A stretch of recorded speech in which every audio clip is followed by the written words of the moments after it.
कुछ पलों के लिए सीधे होकर के बैठेंगे और आंख बंद करेंगे।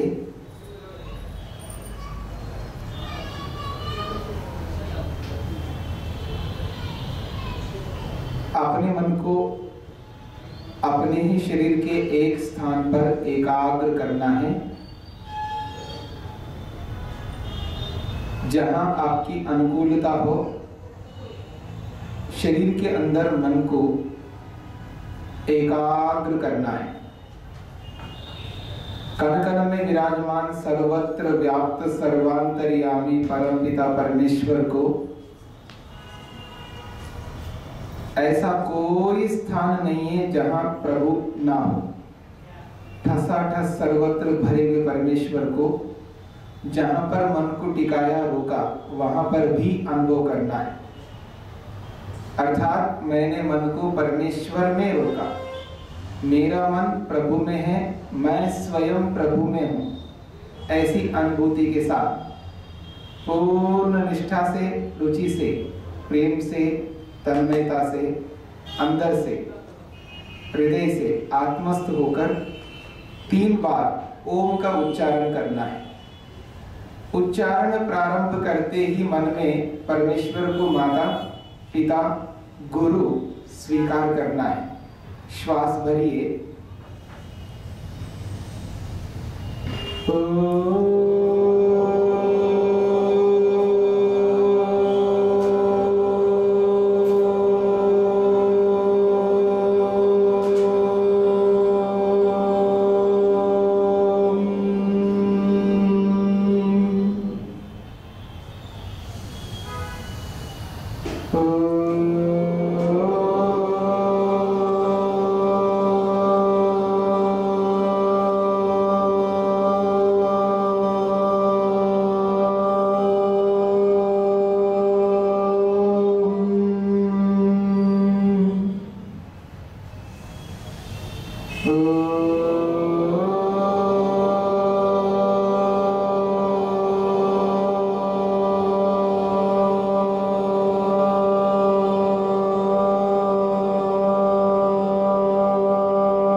अब आंखें खोलिए।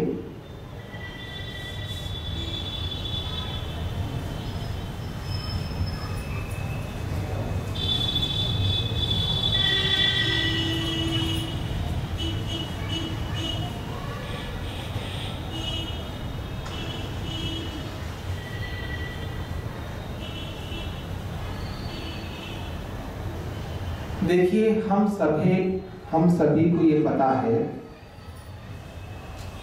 हम दुख नहीं चाहते, किसी भी प्रकार का दुख नहीं चाहते। कैसा भी दुख हो नहीं चाहते। प्रातःकाल उठने से लेकर के रात्रि में सोने तक, जब से होश में आए तब से लेकर अब तक, जब तक इस शरीर में रहेंगे तब तक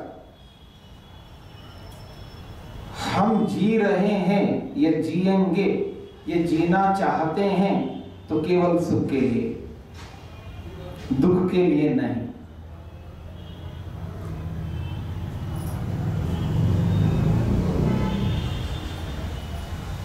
हम सुख को प्राप्त करना चाहते हैं बाहर से, परंतु सुख प्राप्त होता है अंदर से। इस बात को समझने का प्रयत्न करेंगे।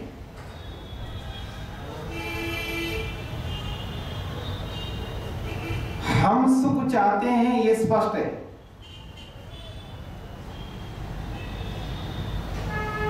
हम सुख प्राप्त करना चाहते हैं, ये भी स्पष्ट है।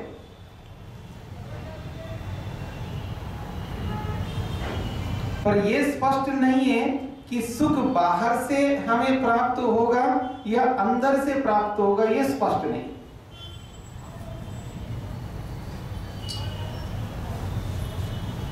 मैं इसका निषेध नहीं करना चाहूंगा। बाहर के जितने भी साधन हैं वो साधन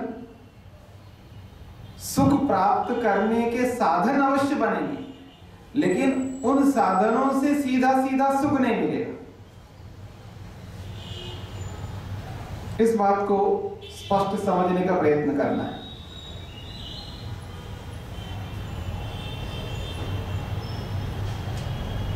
हम रूप से सुख अवश्य लेते हैं, पर रूप सीधा सीधा हमें सुख नहीं दे सकता। रूप तो रूप है। हम गंध से सुख लेना अवश्य चाहते हैं, इसलिए गंध ग्रहण करते हैं, लेकिन गंध से सीधा सीधा सुख नहीं ले सकते। ऐसे सबके साथ लगाइएगा, चाहे रस हो, चाहे स्पर्श हो, चाहे शब्द हो।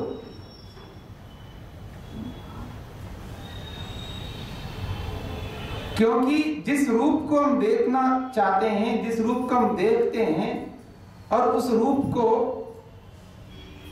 देख रहे होते हैं और उस रूप को जो ले रहे होते हैं, उसको लेकर के हम केवल मन को पहुंचा देते हैं और उस मन से हमको सुख मिलेगा। यानी जो कुछ भी हम सुख की अनुभूति करते हैं या दुख की अनुभूति करते हैं, केवल मन से करते हैं। सुख और दुख मन के विषय, इंद्रियों के विषय नहीं, क्योंकि नेत्रेंद्र केवल रूप का ग्रहण करा सकती है, सुख को ग्रहण नहीं करा सकती है, उसमें सामर्थ्य नहीं। ठीक इसी प्रकार से हर इंद्रिय का जो विषय है, उस विषय से केवल विषय का ग्रहण मात्र होता है, उससे सुख नहीं प्राप्त होता है। उस विषय से मन जुड़े और मन से सुख मिलता है। यानी सुख और दुख की अनुभूति मन से होती है, और जब तक हम मन को नहीं समझ पाएंगे तब तक हम सुखी नहीं हो पाएंगे। मन को समझे बिना, मन को पकड़े बिना हम सुखी नहीं हो सकते, क्योंकि सुख पाने का एकमात्र उपाय है मन, और मन को हमने नहीं समझा तो हमें सुख नहीं मिल पाएगा। और इसी मन को समझने के लिए पूरा का पूरा योग है। जितना भी योग है वो पूरा का पूरा योग इसी मन को समझने के लिए। योग का अर्थ आप सुबह समझ रहे हैं, योग किसे कहते हैं। जो दुनिया जिसको योग मान रही है वो योग नहीं है, जहां अभी मैं जिस योग की चर्चा कर रहा हूं आपके सामने। दुनिया जिस योग को समझ रही है वो केवल व्यायाम है, वो व्यायाम यहां योग नहीं है।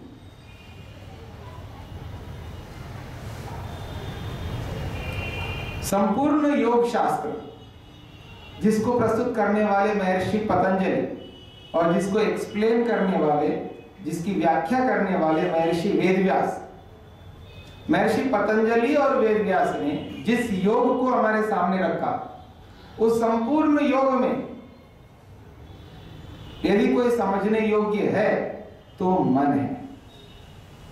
देखिए, आप लोग पिक्चरें देखते होंगे, सीरियल देखते होंगे, उसमें कोई ना कोई हीरो होता है, उसके बिना पिक्चर सीरियल नहीं होता। जैसे किसी पिक्चर में हीरो कोई है और उसी हीरो के आधार पर सारा पिक्चर होता है, उसी के अनुसार होता है। ठीक इसी प्रकार से योग में, योग एक पिक्चर है समझ लीजिएगा मोटी भाषा के अंदर, और उसमें हीरो यदि कोई है तो मन है। बस पिक्चर में हीरो समझ में आ जाए ना, हीरो का जो रोल है वो समझ में आ जाए तो पिक्चर समझ में आ जाए। ठीक इसी प्रकार योग में, योग क्या है, योग का क्या स्वरूप है, योग करता क्या है, अगर ये समझना चाहते हैं तो मन को समझना पड़ेगा। मन को समझ लेने पर योग समझ में आ जाएगा योग क्या चीज है। इसलिए मन को समझना बहुत जरूरी है, और यही हम नहीं कर पा रहे। हम सब समझते हैं लेकिन मन को नहीं समझते। सबको समझते हैं, हम अपने मन को नहीं समझते। आदमी अलग अलग विषयों में बहुत कुशल है, अपने अपने विषय में हर व्यक्ति कुशल है। कोई ऐसा व्यक्ति आपको नहीं दिखाई देगा जो अपने विषय में एक्सपर्ट नहीं हो, कुशल नहीं हो। हर व्यक्ति अपने अपने विषय में कुशल है, माहिर है, पर अपने जीवन में जीरो है। अपने जीवन में वो बिल्कुल जीरो है, जीवन शैली में जीरो है, सुखी होने में जीरो है,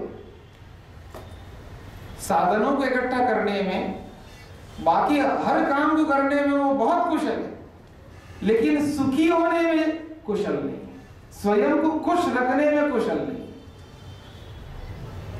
ये सबसे बड़ी विडंबना है। खुद दुखी है, क्यों? वो मन को नहीं समझ पा रहा है।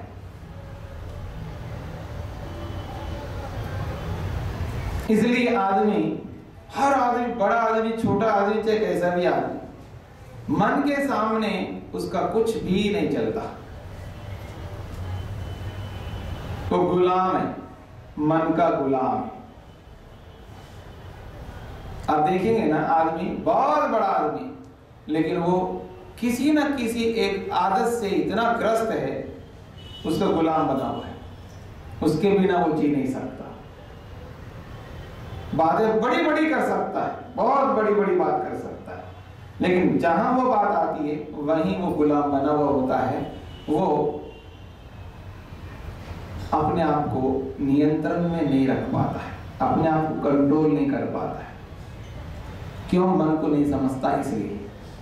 और योग ने कुछ नहीं कहा, मन को समझाने का प्रयास किया। मन क्या होता है, मन को समझने का प्रयत्न करना। अगर जिसने मन को समझने का प्रयत्न किया और मन को पकड़ लिया, वो बहुत कुछ पकड़ सकता है दुनिया में, बहुत आगे बढ़ सकता है। महर्षि पतंजलि ने योग प्रारंभ करते हुए छोटा सा सूत्र बनाया है प्रारंभ में।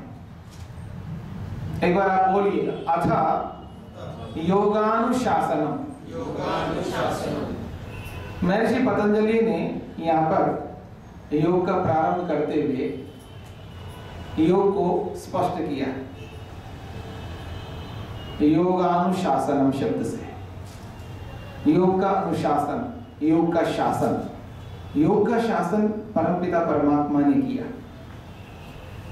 याद रखिए, शासन हमेशा एक करता है। वो एक या तो व्यक्ति हो या समुदाय हो। समुदाय भी एक होता है और व्यक्ति भी एक है। हमेशा शासन एक करता है। शासन समझते हैं आप लोग? शासन किसको कहते हैं? आप में से कोई बता सकते हैं शासन किसको होता है? किसको कहते हैं शासन? शासन कैसे कहते हैं? हाँ, कायदा, कानून, नियम, विधि, विधान। विधि को, विधान को, नियम को, कानून को, कायदे को शासन कहते हैं। और ये जो शासन है ये एक करेगा। वो एक या व्यक्ति के रूप में हो या समुदाय के रूप में हो। और जो शासन किया जाता है, उस शासन का जब हम फॉलो करते हैं, उसका अनुकरण करते हैं, उसको अनुशासन कहते हैं। तो समझ में आ रहा है आप लोग? जो शासन जिसने किया, उस शासन का जब हम फॉलो करते हैं, उसके पीछे चलते हैं, उसका अनुकरण करते हैं, उसको अनुशासन कहते हैं। तो परमपिता परमात्मा ने योग का शासन किया और उस शासन को महर्षि पतंजलि ने अनुकरण करके हमारे सामने रखा। ये है अनुशासन, ऐसा चलो, ऐसा चलने से सुखी हो सकते हो।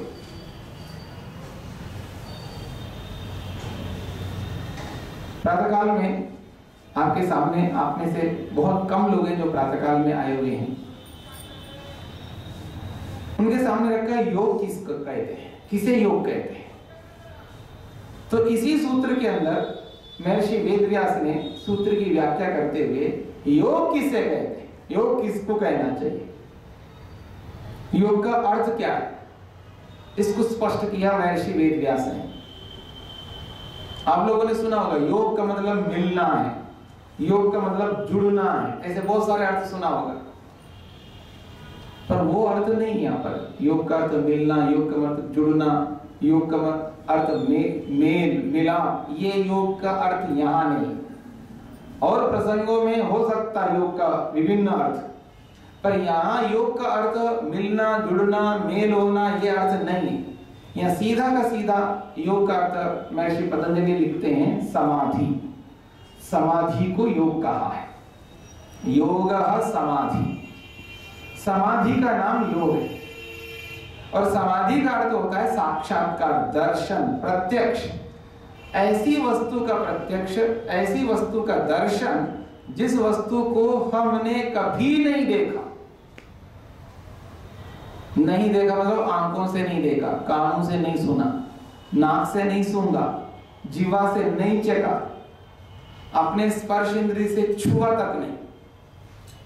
जिस वस्तु को हमने अपनी पांचों इंद्रियों से कभी अनुभव नहीं किया, ऐसी वस्तु जिसको हमने पांचों इंद्रियों से कभी अनुभव नहीं किया और न कभी अनुभव कर पाएंगे इन पांच इंद्रियों से, ऐसी वस्तु का दर्शन, प्रत्यक्ष, साक्षात्कार जिससे होता है उसका नाम है समाधि।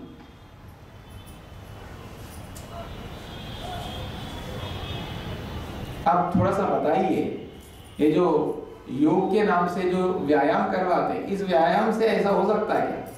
बोलिए, ये जो व्यायाम करवाते हैं, इस व्यायाम से कभी ऐसा हो सकता है? कभी नहीं हो सकता। फिर उसको कैसे योग कह सकते हैं?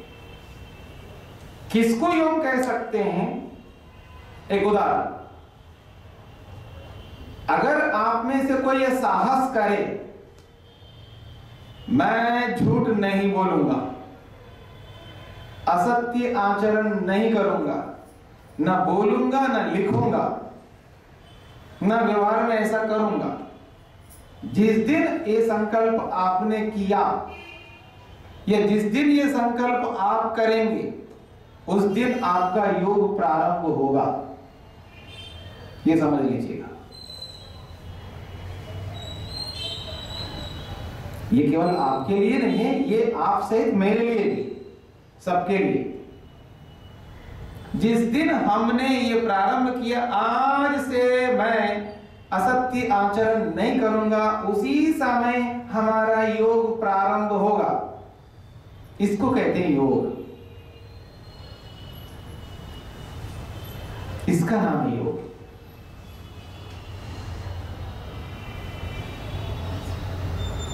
जिस दिन हम ये प्रारंभ करेंगे, हम सब, मैं किसी को भी अन्यायपूर्वक, बिना मतलब के, चाहे वो पति हो, पत्नी हो, माता हो, पिता हो, भाई हो, बहन हो, अपने निकट के निकट संबंधी हो, ये दूर का सड़क पर चलने वाला कोई भी हो, उसके साथ मैं कोई ऐसा व्यवहार नहीं करूंगा जिस व्यवहार से उसको दुख मिले। जिस दिन ये व्यवहार हमने प्रारंभ किया, समझ लेना उसी दिन हमारा योग प्रारंभ हो गया। आदमी आज इतनी चोरियां करता है, इतनी चोरियां करता है, उसकी कोई सीमा नहीं। आप में से कोई ऐसा व्यक्ति नहीं है जो चोरी नहीं करता। सब आप चोर है एक प्रकार से।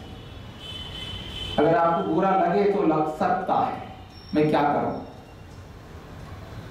इतनी चोरियां करता है, इतनी चोरियां करता है व्यक्ति, और चोरी कर करके वो भगवान को पाने की चेष्टा करता है। ये कभी संभव नहीं हो सकता। कोई भी हो, आप हो चाहे मैं हो चाहे कोई भी, नहीं कर सकते। जिस दिन हमने चोरी त्याग किया, उसी दिन हमारा योग प्रारंभ हो जाएगा। कितना इलीगल काम करता आदमी, उसकी कोई सीमा ही नहीं, कोई सीमा नहीं।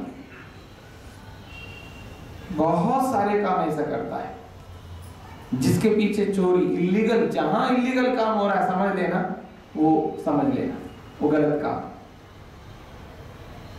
तो जब व्यक्ति ऐसा संकल्प लेकर के चलने लगता है, जब अपने व्यवहार में ये लागू करने लगता है, तो उसको कहते हैं योग। आप अपने हाथ में सुबह सुबह एक झोला लेकर के, बैग लेकर के जा रहे हो। कहां जा रहे हो? योगा करने जा रहे हो, अर्थात व्यायाम करने जा रहे हो। एक तो वो स्थिति है। और दूसरी स्थिति यह है, आप किसी शॉप के अंदर, आपके यहाँ अभी हम आ रहे तो दुकान बहुत दिखाई दे रहे थे, और इलेक्ट्रॉनिक्स के पता नहीं किस किस के बहुत सारे दुकान है आपके यहाँ। किसी शॉप के अंदर जाकर के आपने कोई इलेक्ट्रॉनिक आइटम ऐसे कोई ले लिया, देखो जी साहब ये 8,000 की है, आपको बिल चाहिए 10,000 में पड़ेगा, बिना बिल के चाहिए तो 8,000 में पड़ेगा। क्या करोगे आप? बोलो। 2,000 बचत में हो रहे हैं, 2,000 बच रहे हैं आपके। आपको पता चल रहा है हम क्या व्यवहार करते दुनिया में। 2,000 बच रहे हैं ना साहब, नहीं चाहिए बिल, मेरे को ऐसे नहीं लगा 8,000। ये क्या काम है? इल्लीगल काम है। कितने काम करते हैं लोग ऐसे, दुनिया भर के काम करते हैं। ये चोरी कर रहे हैं, टैक्स बचा रहे सरकार से और कुछ नहीं। पर ऐसे काम, इसको गलत काम नहीं समझता वो, ऐसा पता नहीं कितने काम करता रहता है। अगर वह साहब ये 10,000 नहीं 12,000 भी पड़े ना, मेरे को बिल चाहिए, मेरे को बिल चाहिए, वो कहता है पैसा ज्यादा लगने दो, पहले मेरे को बिल चाहिए, बिना बिल के मैं नहीं लेता। क्यों साहब? आपके 2,000 बचा रहे, नहीं चाहिए, मैं योग करता हूं, ऐसा बोलो वहां पर। मैं योग करता हूं इसलिए मेरे को बिल चाहिए, ऐसा बोलो। इसको कहते हैं योग। ये योग का मतलब बता रहा हूं मैं आपको, योग किसे कहते हैं।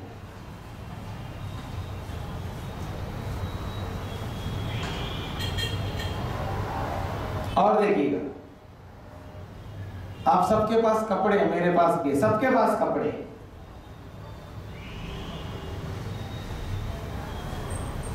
अभी हमने कपड़े धारण किया, इसके अलावा भी हमारे पास बहुत कपड़े हैं। मेरे पास नहीं, एक ही है मेरे पास, इसके अलावा मेरे पास केवल एक है। हाँ, 2 जोड़ी है बस मेरे पास, इतना आवश्यक है मेरे लिए। चलिए आप गृहस्थ में हैं तो आपके पास में 3 होना चाहिए, 4 होना चाहिए, 5 होना चाहिए, 6 होना चाहिए, 7 होना चाहिए। 7 दिन के लिए 7 जोड़ियां होना चाहिए। लेकिन कितनी जोड़ियां होंगी आपके? पता नहीं कितने कपड़े रखते हैं आप। और जो व्यक्ति जितना परिक्रय करता है, जितना अधिक साधन इकट्ठा करता है, जो अति आवश्यक है वो आपको रखना है, मैं मना नहीं कर रहा, पर उससे ज्यादा आवश्यकता से जब ज्यादा रखता है तो समझ लेना वो योग नहीं है। और जो आवश्यकता जितनी उतने ही रखता है तो समझ लेना वो योग करता है। मैं आपको एक बात बोलूं, मैं एक जगह भी हैदराबाद में मेरा एक शिविर चल रहा था, वहां एक छोटी सी लड़की, बिल्कुल छोटी सी, बस इतनी छोटी है वो बोल सकती है बस। वो अपनी मम्मी से पूछ रहे क्या स्वामी जी स्नान नहीं करते क्या? कुछ समझ में आ रहा? वो अपनी मम्मी से, अपनी माँ से वो प्रश्न कर रही है क्या स्वामी जी स्नान नहीं करते क्या? क्यों बोला? क्यों? रोज एक ही ड्रेस पहनता है, रोज एक ही ड्रेस पहनता है, इसलिए उसने प्रश्न किया। देखिए उसका प्रश्न कैसा है।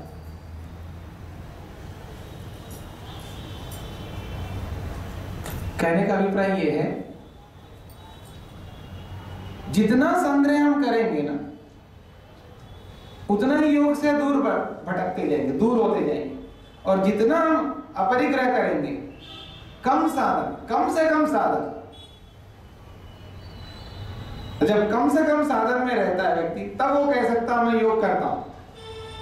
उसके बिना वो नहीं कह सकता मैं योग करता हूं। जिसके बिना हमारा काम बिल्कुल नहीं चल सकता, जिसके बिना हमारा काम नहीं चल सकता वही हमारे पास है, और जिसके बिना चल सकता फिर भी वो है, इतना ही नहीं उससे ज्यादा है, तो समझ लेना हम योग नहीं कर रहे। ये योग है। इस योग को समझने का प्रयत्न करिए, योग क्या होता है। अगर हम ऐसा चलने लगेंगे ना तो वास्तव में हम योग अभ्यास कर सकते हैं और तभी हम ईश्वर तक पहुंच सकते हैं। उसके बिना बहुत कठिन हो जाएगा।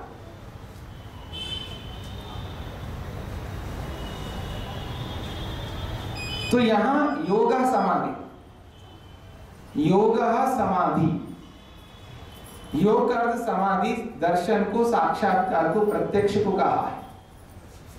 इसी सूत्र के अंदर महर्षि वेदव्यास ने मन को समझाने का बहुत प्रयास किया है, मन को समझाने का।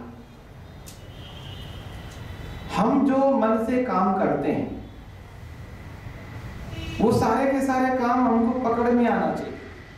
मैं मन से कैसा कैसा काम करता हूं, और जब व्यक्ति को पकड़ में आ जाएगा तो उसको ये स्पष्ट हो जाएगा मैं मन से ऐसा काम करता हूं और ये काम मेरे जीवन के लिए, मेरी उन्नति के लिए, मेरी प्रगति के लिए, मेरे सुख के लिए बाधक है, हानिकारक है, ये स्पष्ट होने लगेगा उसको। और जब उसको ये स्पष्ट हो जाता है ये मेरी उन्नति में बाधक है, तो उस कार्य को मन से वो नहीं करेगा।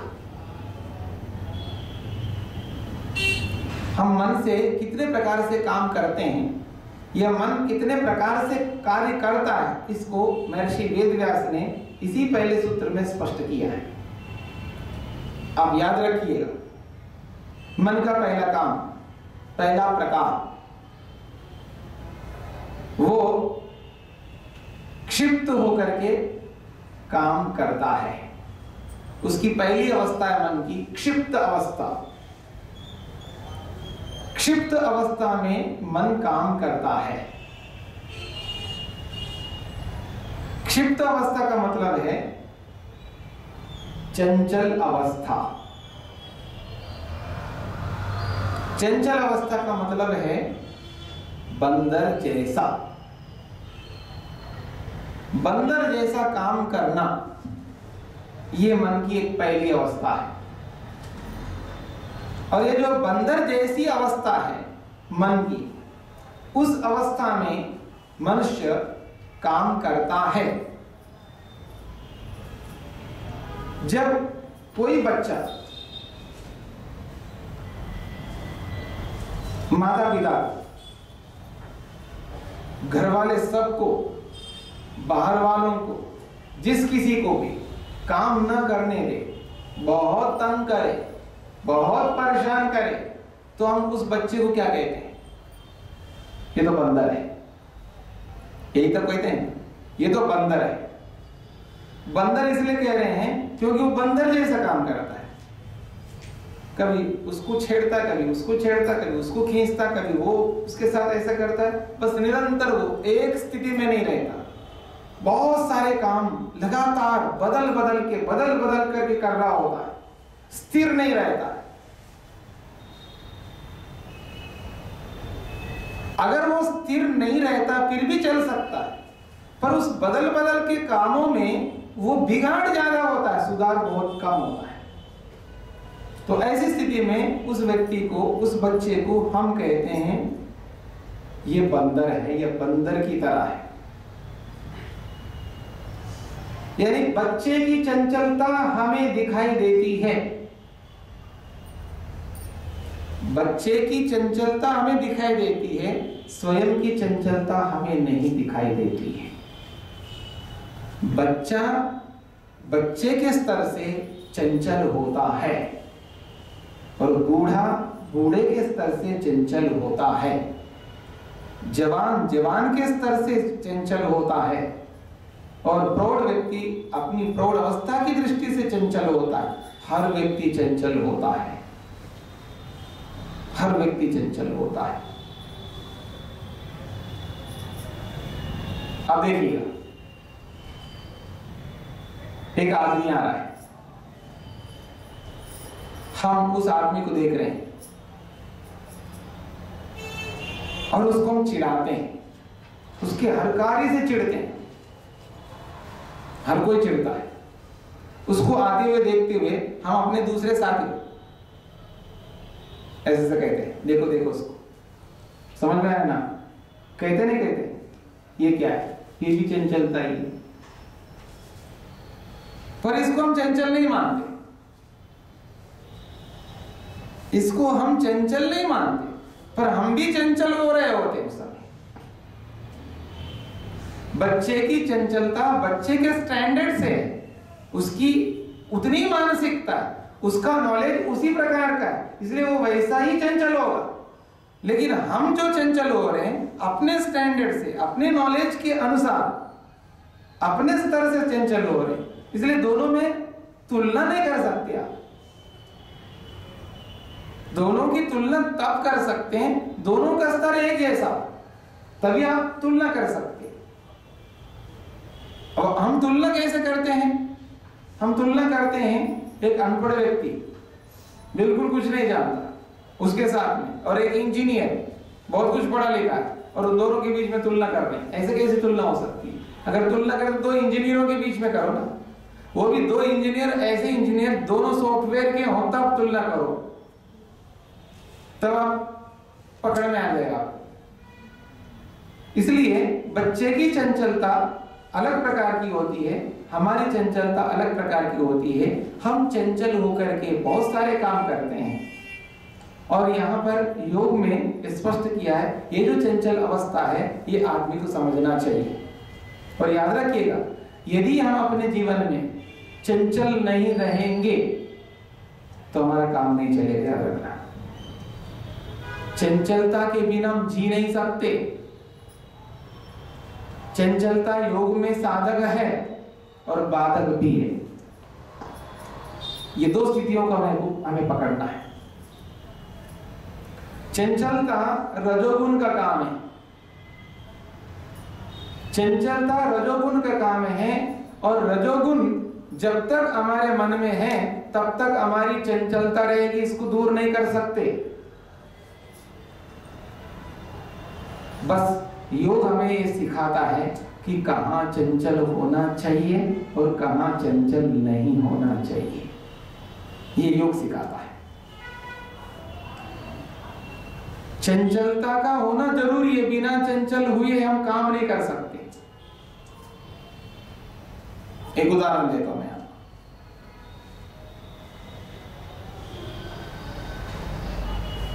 आपको कॉल आया, आजकल तो मोबाइल रखते ना आप लोग, एक कॉल आ गया, आपको तुरंत आना है।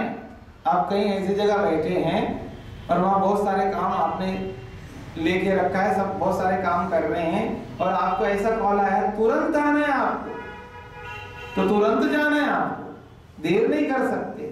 और जो काम आपने फैला के रखा है वो सब आपको ही समेटना, और कोई नहीं है आपके लिए। क्या करोगे? बोलो। झटाझट शीघ्रता से सारे काम संभालेंगे, और वो जो सारे काम शीघ्रता से जब कर रहे होते हैं तब क्या इस्तेमाल करते हैं आप अपनी चंचलता का? तो समझ में आ रहा है आप लोग? वहां चंचलता का इस्तेमाल कर रहे हैं, उसके बिना शांत होकर के आराम से एकाग्रता से सत्वगुणता से युक्त होकर के आप वो काम करने लगेंगे ना, वो जिस शीघ्रता से आपको बुलाया गया वो सब धरा रह जाएगा। अब ये मत समझना योगी चंचल नहीं होता, योगी भी चंचल होता है और भोगी भी चंचल होता है। भोगी की चंचलता में और योगी की चंचलता में जमीन आसमान का अंतर है। भोगी बिना मतलब अस्थान में जहां चंचलता नहीं करना वहां चंचलता करता रहता है भोगी व्यक्ति, और योगी व्यक्ति वहीं चंचलता करता है जहां आवश्यक होता है।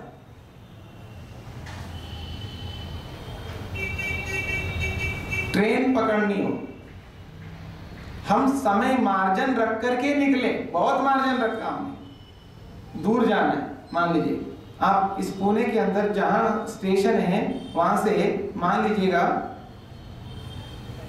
20 किलोमीटर दूर है, और वहां से आपको स्टेशन तक पहुंचना है, और 20 किलोमीटर के लिए कितना टाइम लगता है वो समय, और उसके लिए जितना ट्रैफिक जाम होता है वो होता है, सबको निकाल करके फिर भी मान लीजिए 1 घंटे में आप पहुंचते हो, 3 घंटे निकाल करके चले, फिर भी कहीं फंस गया किसी कारण से और ट्रेन का समय हो रहा है, अब बस 5 मिनट के बाद में ट्रेन निकलने वाली और आपके पास 5 मिनट है, आप आराम से जाएंगे तो 10 मिनट लगेंगे, 15 मिनट भी लग सकता है। क्या करेंगे आप? दौड़ लगाएंगे और क्या करोगे? गाड़ी से निकलेंगे बाहर, अपने लगेज कंधे में लटकेंगे और दौड़ के जाएंगे, और गाड़ी से जाना चाहेंगे तो ट्रेन निकल जाएगी, क्या करोगे? दौड़ लगाएंगे। बिना रजोगुण के काम नहीं कर सकेंगे आप वहां। रजोगुण के कारण से ही दौड़ लगाओगे, उसके बिना सत्वगुण से दौड़ नहीं लगा सकते आप। वहां चंचलता की जरूरत है, वहां शीघ्रता, शीघ्रता वहां चंचलता है। जहां शीघ्रता है, जहां त्वरिता है, वहां चंचलता है, और जहां शीघ्रता नहीं है वहां चंचलता नहीं है। तो जहां जहां हमें चंचलता की आवश्यकता है, वहां वहां हमें चंचल होना है। मन की जो अवस्था है, पहली अवस्था जिसका नाम क्षिप्त अवस्था है, उस क्षिप्त अवस्था का होना बेहद जरूरी है, उसके बिना हम जी नहीं सकते।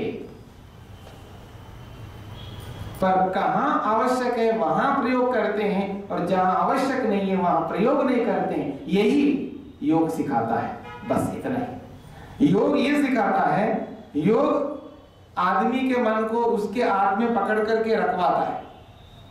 तुम्हारा ये मन लो, तुम अपने हाथ में इसको पकड़ो, इसको चलाओ, जहां जैसा चलाना वैसा चलाओ।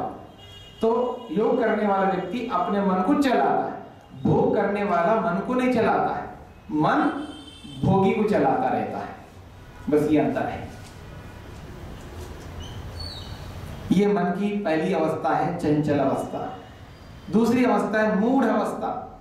मूढ़ अवस्था का मतलब होता है, मूढ़ अवस्था को समझना है तो जैसे चंचल अवस्था को समझना, बंदर को समझेंगे तो चंचल अवस्था समझ में आएगी, और मूढ़ अवस्था को समझना है तो सुअर को समझ लेना, समझ में आ जाएगा। सुअर समझते हैं आप लोग? सुअर मस्त रहता है, मल के अंदर लटपट उलट पुलट करके उसी मल के अंदर ऐसा मस्त रहता है, बस सोचो मत। जैसे शराबी शराब पी करके जैसे मस्त रहता है, उसी तरह सुअर पड़ा रहता है उस मल के अंदर, मस्त होकर के रहता है। उसका नाम है मूढ़ अवस्था। ये जो मूढ़ अवस्था है, ये मनुष्य के लिए बेहद जरूरी है, इसके बिना आदमी जी नहीं सकता। अगर हमारे शरीर के अंदर मूढ़ अवस्था ना हो तो हम मर जाएंगे। अगर मान लीजिए किसी आदमी को लगातार 1 महीने तक, 2 महीने तक, 3 महीने तक बिल्कुल नींद ना आए, नींद ही ना आए, तो जिएगा नहीं आदमी, मरेगा। याद रखना, जीवित नहीं रह सकता। और निद्रा मूढ़ अवस्था के कारण से आती है। शरीर के अंदर जब मूढ़ अवस्था हो, यानी मन की जब मूढ़ अवस्था हो, तब नींद आती है, और मूढ़ अवस्था ना हो तो नींद ना आए। और आज बहुत परेशानी, लोगों को मूढ़ अवस्था नहीं आ पाती है, इसलिए रात को सोते नहीं बहुत सारे लोग, उनको नींद नहीं आती है। नींद ना आने की बीमारी बहुत सारे लोगों को हो रही है आज। बहुत सारे लोगों को नींद ना आने की बीमारी आ रही है। वो अपनी मूढ़ अवस्था का प्रयोग नहीं कर सकते। क्यों भला? क्योंकि उनका मन उनके अधिकार में नहीं है, क्योंकि वो योग नहीं करते, भोग ही करते रहते, हमेशा भोग करते रहते, योग वो नहीं करते। इसलिए उनके हाथ में उनका मन नहीं होता, और जिसके हाथ में जिसके मन नहीं होता है ना, उसको नींद नहीं आ सकती, क्योंकि वो अपने मन को चलाता रहता, जिसको आप टेंशन कहते हैं। निरंतर वो चलाता रहता, रात को पता नहीं क्या क्या विचार करता रहता, अपने मन को रोक ही नहीं सकता। जो आदमी अपने मन को रोक नहीं सकता, उसको नींद कैसे आएगी? नींद उसी को आएगी ना जो अपने मन को रोकेगा, मूढ़ अवस्था को लाएगा, तभी नींद आएगी। विचारों पर उसका नियंत्रण नहीं है, इसलिए उसकी मूढ़ अवस्था नहीं आ पाती, और जब मूढ़ अवस्था नहीं आती तो नींद नहीं आती।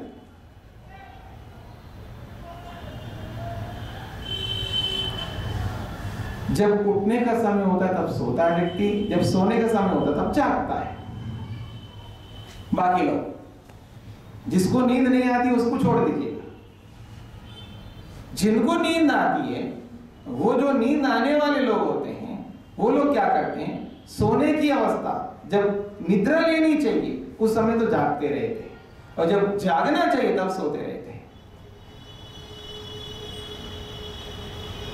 दुनिया में 2 चीज है जिसको जितना बढ़ाना चाहे बढ़ा सकते हैं, जितना घटाना चाहे घटा सकते हैं। एक तो नींद को जितना ही बढ़ाना चाहे बढ़ा सकते हो, आदमी 9-9 घंटे 12-12 घंटे सोता है और 8-9 घंटे तो आम लोग सोते रहते, 8-9 घंटे तो सोते ही रहते। रात को 12 बजे सोएंगे ना, 8 बजे 9 बजे 10 बजे तक सोते रहते सुबह। ऐसे बहुत सारे लोग हैं। मतलब नींद को जितना ही बढ़ाना है बढ़ा सकते हैं और जितना घटाना घटा सकते हैं। और भोजन खाना जिसको कितना ही बढ़ाना चाहे बढ़ा सकते हैं और जितना घटाना चाहे घटा सकते हैं। भोजन को और नींद को घटाना और बढ़ाना हमारे हाथ में।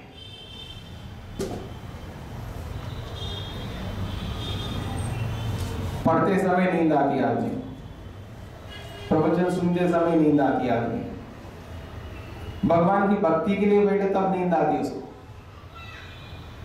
जिस समय आदमी को सोना नहीं, निद्रा नहीं लानी चाहिए, उसी समय निद्रा लाता है, और जिस समय निद्रा लानी चाहिए उस समय बिल्कुल निद्रा नहीं लाता है। यह मूढ़ अवस्था है। किस समय आलस्य करना चाहिए उस समय आलस्य नहीं करता, और जिस समय आलस्य नहीं करना चाहिए उस समय आलस्य करता है। देखिए, मूढ़ अवस्था, मूढ़ता, मूढ़पन ये योगी के लिए भी जरूरी है और भोगी के लिए भी जरूरी है। अगर योगी मूढ़ ही नहीं होता, मूढ़ अवस्था में नहीं जाएगा तो उसको भी नींद नहीं आएगी। उसके लिए भी बेहद आवश्यक है मूढ़ अवस्था। लेकिन वो भक्ति के समय मूढ़ अवस्था में कभी नहीं जाता योगाभ्यासी योगी। पढ़ते समय उसको नींद नहीं आएगी, प्रातः काल में उसको नींद नहीं आएगी। जब नींद आनी चाहिए तभी आती है, जब नहीं आनी चाहिए तब बिल्कुल नहीं आएगी। उसको योगी कहते हैं, योगाभ्यासी कहते हैं। और भोगी उसको कहते हैं जब नींद नहीं आनी चाहिए तभी सोता रहता है, और जब सोना चाहिए तब नहीं सोता। तो मूढ़ अवस्था के बिना ना भोगी जी सकता है, मूढ़ अवस्था के बिना ना योगी जी सकता है। दोनों के लिए आवश्यक है।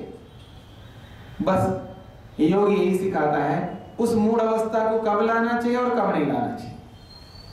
कब लाने से मूढ़ अवस्था से हमको सुख मिलेगा और कब नहीं लाना चाहिए तब लाने से हमको मूढ़ अवस्था से दुख मिलेगा।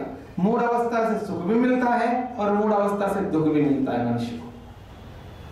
तो क्षिप्त, मूढ़, ये दो अवस्थाएं मन की अवस्थाएं हैं। इनको अच्छी तरह समझना चाहिए। इसके आगे नहीं बोलूंगा। आपको कोई प्रश्न हो, अभी तक जो कुछ भी आपने सुना है 8:30 बजे से अब तक, किसी को कोई प्रश्न हो तो कर सकते हैं।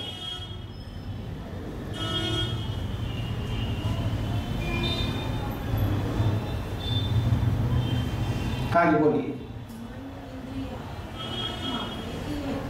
मन अलग है, इंद्रियां अलग है और आत्मा अलग है। एक शरीर में 3 नहीं, बहुत सारे तत्व हैं, रह सकते हैं। एक शरीर के अंदर बहुत सारे तत्व रह सकते हैं। आप एक ही बैग के अंदर बहुत सारे इंस्ट्रूमेंट रख सकते हो, नहीं रख सकते? रख सकते हो। ऐसे ही एक ही शरीर में बहुत सारे तत्व हैं, वो सब इंस्ट्रूमेंट्स हैं। यानी नेत्रेंद्र एक इंस्ट्रूमेंट है देखने के लिए। ऐसा अलग अलग इंद्रिय एक एक यंत्र है, एक प्रकार से अलग अलग यंत्र है। इन यंत्रों से काम लेने वाली एक आत्मा है। तो इस शरीर में रहने वाली जो आत्मा है वो आत्मा अलग अलग यंत्रों से अलग अलग काम करती है। इसलिए एक शरीर में बहुत सारे यंत्रों को हम रख सकते हैं। इसलिए परमात्मा ने हमारे शरीर के अंदर बहुत सारे यंत्र रखे हैं। कितने रखे हैं? 18 यंत्र रखे। 18 एक निर्णय करने का साधन है जिसको हम बुद्धि कहते हैं, महतत्व कहते हैं, जिससे हम निर्णय करते रहते हैं।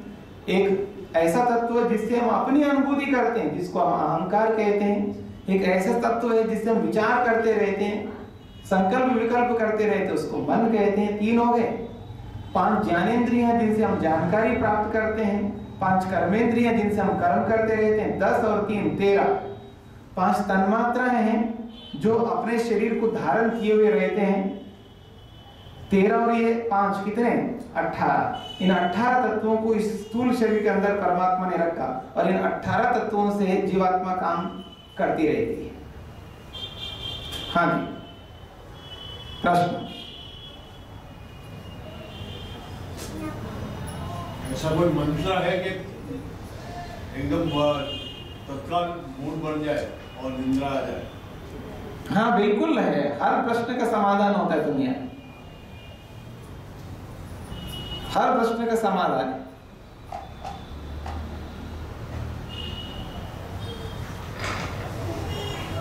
क्या है ये पूछना चाहते हैं?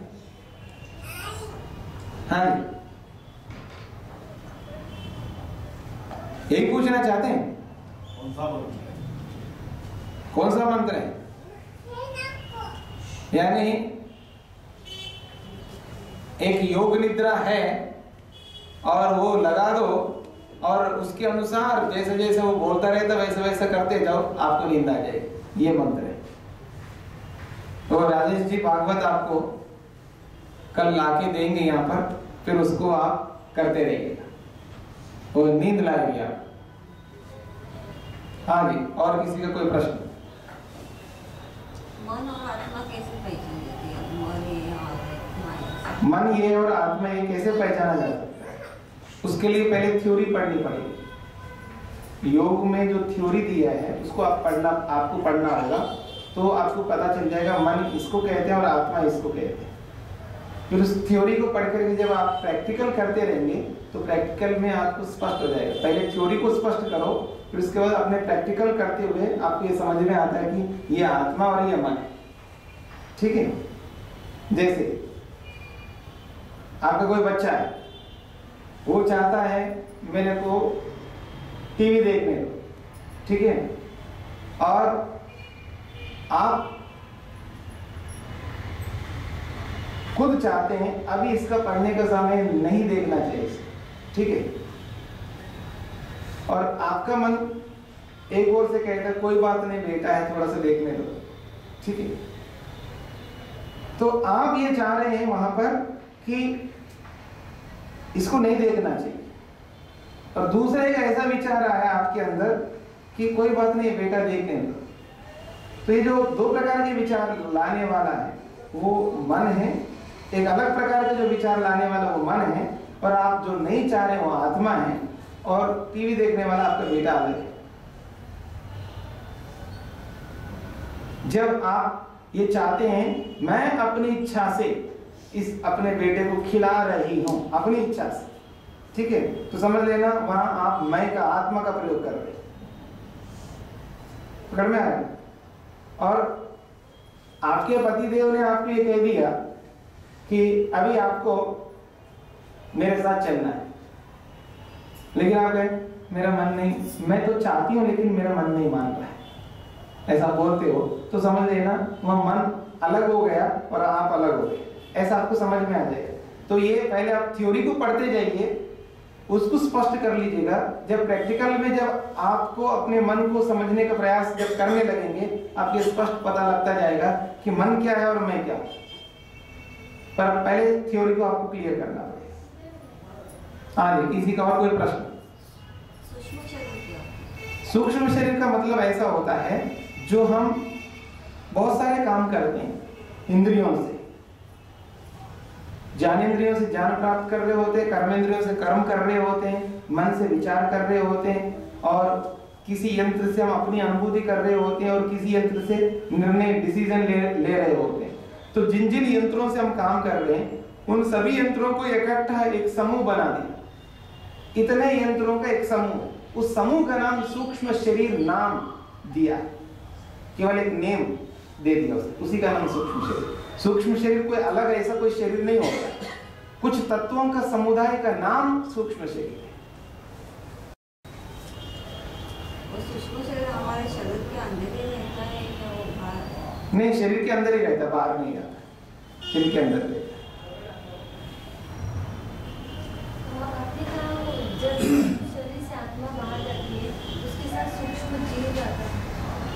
नहीं, आत्मा ही जीव है, आत्मा अलग और जीव अलग नहीं होता है। आत्मा को जीव कहते हैं, आत्मा को जीव कहते हैं, आत्मा को जीवात्मा भी कहते हैं। उसको जीव कहिए, जीवात्मा कहिए या आत्मा कहिए, एक ही बात है। आत्मा परमात्मा का एक अंश है ऐसा बोलते हैं। हाँ हाँ, ऐसा है। आप इस हॉल का एक अंश है क्योंकि आप इसमें बैठे, ठीक है। जब आप घर में जाएंगे तो आप घर का एक अंश है क्योंकि उस घर में रहते। ऐसे हम पूरे परमात्मा में रहते इसलिए उस परमात्मा के एक अंश है। लेकिन क्या आप उस घर का एक टुकड़ा है, एक पार्ट है? नहीं है ना। क्या इस के अंदर आप रहते हैं इसलिए आप इसका अंश है? तो क्या इस बिल्डिंग का एक पार्ट है, आप एक अंश है, एक टुकड़ा है? नहीं है ना।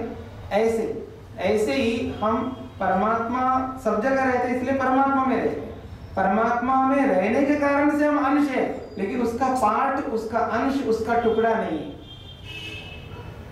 अगर हम उसी के टुकड़े होते तो फिर ये सारी मुसीबत समाप्त हो जाए। एप्पल का एक टुकड़ा, अगर वो एप्पल पूरा स्वीट है तो वो टुकड़ा भी स्वीट रहेगा या खट्टा रहेगा? स्वीट ही रहेगा ना।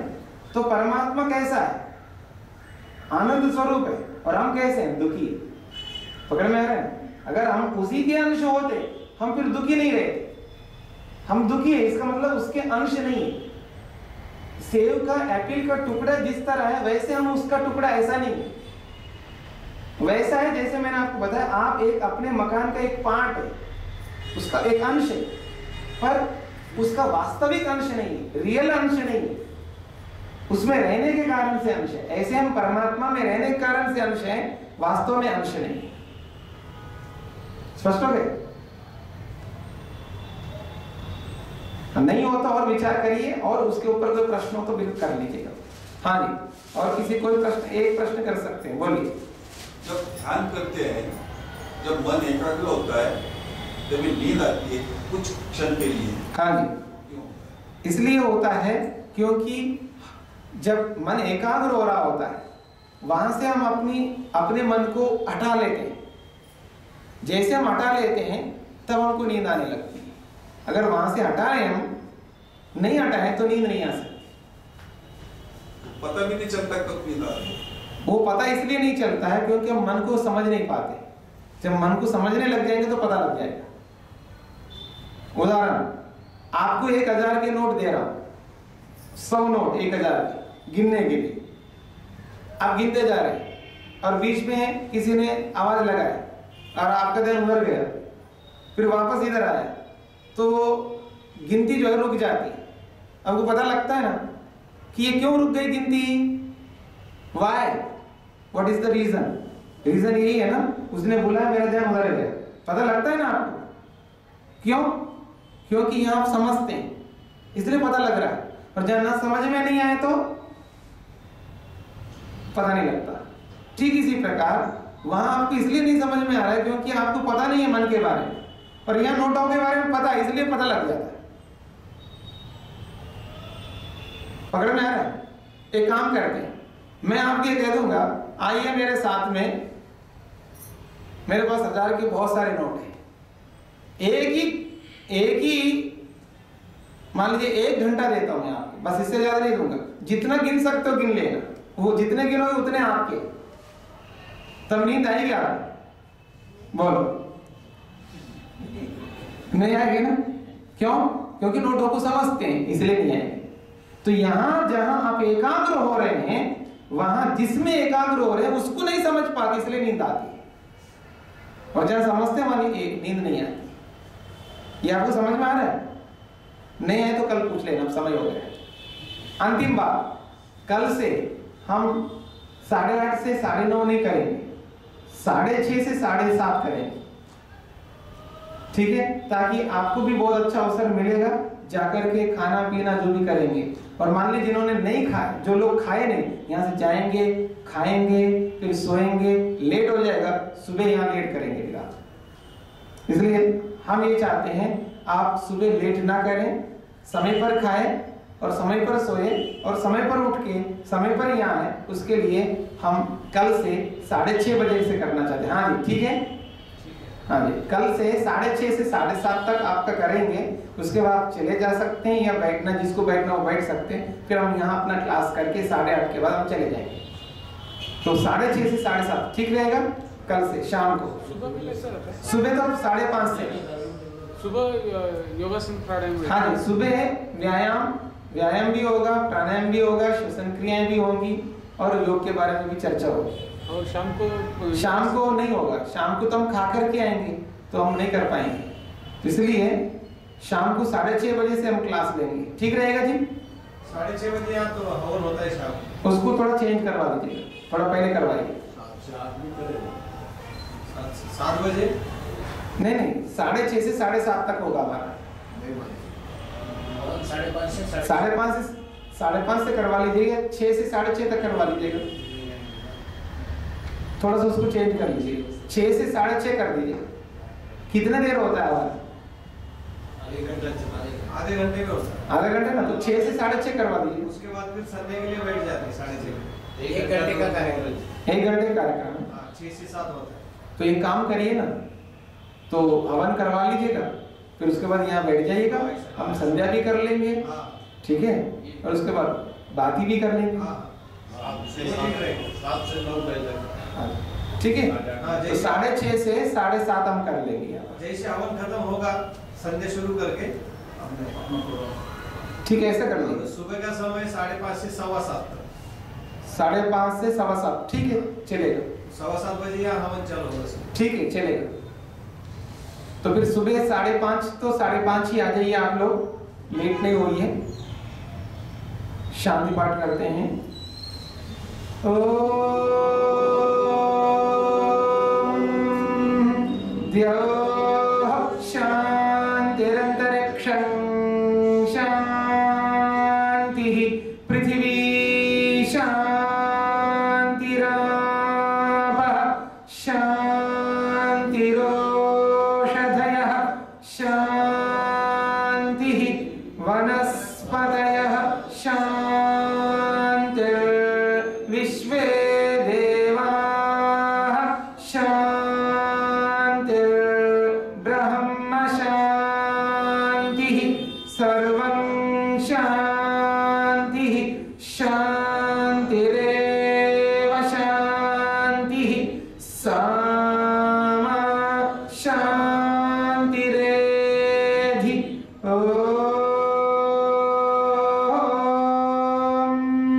शान्तिः शान्तिः शान्तिः। सबको सादर प्रणाम, नमस्ते।